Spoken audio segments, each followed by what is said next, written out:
الحمد للہ وحدہ والصلاة والسلام علی من لا نبی بعدہ اما بعد فاعوذ باللہ من الشیطان الرجیم بسم اللہ الرحمن الرحیم یثبت اللہ الذین آمنوا بالقول الثابت فی الحیاة الدنیا وفی الآخرہ صدق اللہ العظیم۔ معزز سامعین، قبر کا عذاب یہ حق ہے۔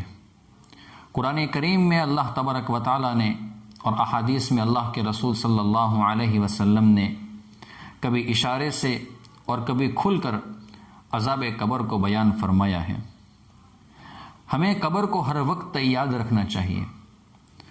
ہم قبرستان میں بارہا جاتے رہے، وہاں پر بیٹھے وہاں کے لوگوں کے بارے میں ہم غور و فکر کریں اور یوں سوچے کہ آج یہ لوگ قبر کے اندر دفن ہو چکے ہیں، ایک وقت ہم پر آنے والا ہے کہ ہم بھی کسی کے کندھوں پر یہاں تک پہنچیں گے اور لوگ ہمیں بھی دفن کر کے چلے جائیں گے۔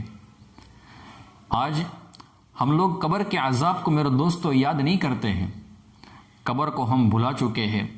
قبرستان میں جانے کے بعد بھی اللہ معاف فرمائے میرے دوستو، ہمیں ہماری موت یاد نہیں آتی ہے۔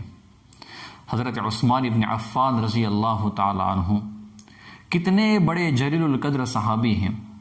اللہ کے رسول صلی اللہ علیہ وسلم کی دو بیٹیاں ایک کے بعد ایک آپ کے نکاح کے اندر تھیں، عشرہ مبشرہ میں سے ہیں۔ عشرہ مبشرہ ان 10 صحابہ کرام کو کہا جاتا ہے جن کو ایک ہی مجلس میں اللہ کے رسول صلی اللہ علیہ وسلم نے ارشاد فرمایا تھا کہ میرے 10 کے 10 صحابہ کرام جنتی ہیں۔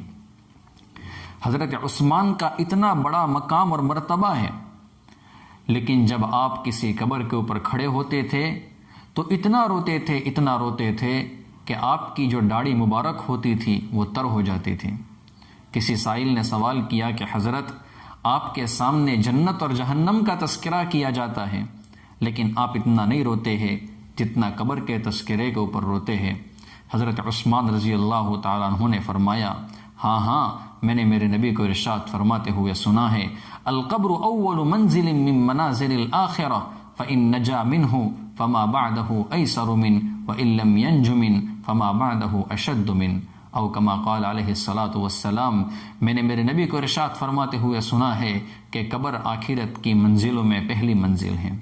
اگر کوئی بندہ اس سے نجات پا گیا، کسی نے اس کو آسانی سے پار کر لیا، آگے کی منزل اس کے لیے آسان ہو جائے گی، اور اگر کوئی بندہ اس منزل میں اور اس قبر کے اندر پھنس گیا تو آگے کی منزلوں کے اندر وہ مزید پھنستا چلا جائے گا۔ میرے دوستو، حضرت عثمان رضی اللہ تعالیٰ عنہ جیسا جلیل القدر صحابی جب قبر کے اوپر کھڑا ہوتا ہے تو اس قدر وہ روتا ہے۔ کیا میں اور آپ کبھی قبر کے اوپر کھڑے ہو کر کبھی روئے ہیں اس طریقے سے؟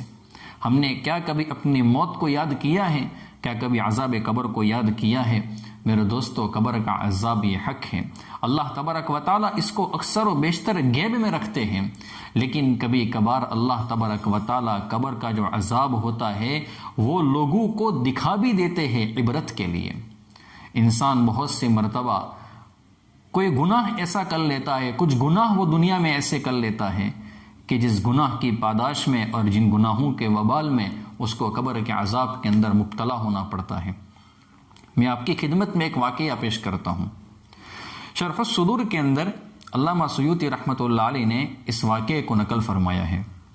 علامہ سیوطی رحمۃ اللہ علیہ فرماتے ہیں کہ ابن حوشب رحمۃ اللہ علیہ کر کے ایک اللہ والے گزرے ہیں۔ وہ فرماتے ہیں کہ میں ایک قبیلے میں گیا اور اس قبیلے میں وہاں پر ایک قبر تھی۔ عصر کے بعد کا وقت تھا تو میں کیا دیکھتا ہوں کہ وہ قبر اچانک پھٹ گئی اور اس میں سے ایک آدمی نکلا۔ اس کا جو سر تھا وہ گدھے کے مانند تھا اور باقی جو اس کا نیچے کا جو جسم تھا وہ انسان کا تھا، وہ مرد کا تھا۔ وہ بندہ گدھے کی شکل کے اندر باہر نکلا اور 3 مرتبہ وہ گدھے کی مانند چیخا اور چلایا، دوبارہ قبر میں چلا گیا اور قبر برابر ہو گئی۔ میں نے لوگوں سے اس کا حال دریافت کیا تو وہاں کے لوگوں نے بیان فرمایا کہ حضرت یہ اس کو سزا ملی ہے۔ میں نے پوچھا کہ یہ کیسے؟ تو وہاں کے لوگوں نے بتایا کہ حضرت یہ جو شخص تھا وہ شراب پیتا تھا، نوجوان تھا، شرابی تھا۔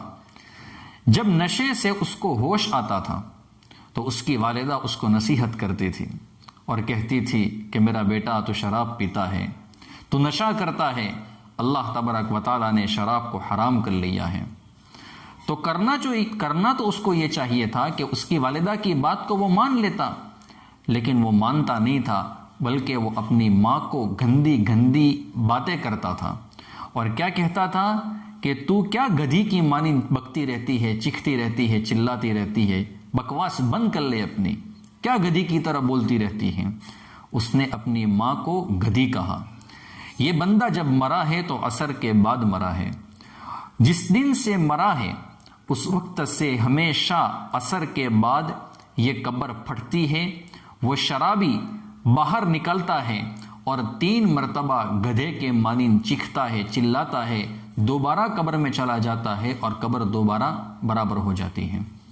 میرے دوستو، دنیا کے اندر ایک بندہ اگر اپنی ماں کو اس طریقے سے بولے گا تو اللہ حفاظت فرمائے میرے دوستو، کہیں ایسا نہ ہو کہ ہمارا بھی یہی انجام ہو۔ اس لیے اپنی زبان کی بہت حفاظت کرے۔ اللہ تبارک و تعالیٰ نے اس کو اپنی ماں کو گدھی کہنے کی وجہ سے اس کے چہرے کو گدھے کے مانند بنا لیا اور باقی جو اس کا جو جسم تھا وہ مرد کا رہا۔ اللہ تبارک و تعالیٰ میرے دوستو ہم سب کی حفاظت فرمائے، قبر کے عذاب سے اللہ تبارک و تعالیٰ ہماری حفاظت فرمائے۔ آمین یا رب العالمین، وآخر دعوانا ان الحمد للہ رب العالمین۔